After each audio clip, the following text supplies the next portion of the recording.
Baik, rail spinning daripada sisa Tinghe 2025.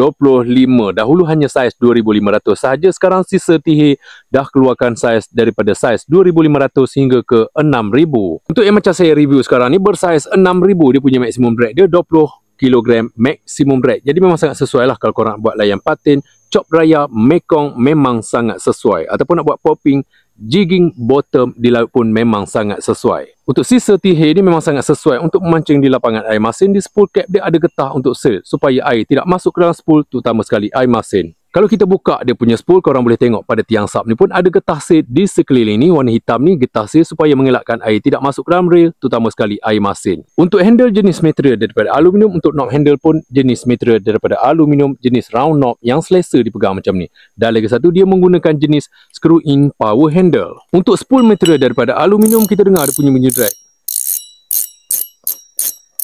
Dia punya bunyi drag memang nyaring berdenting-denting.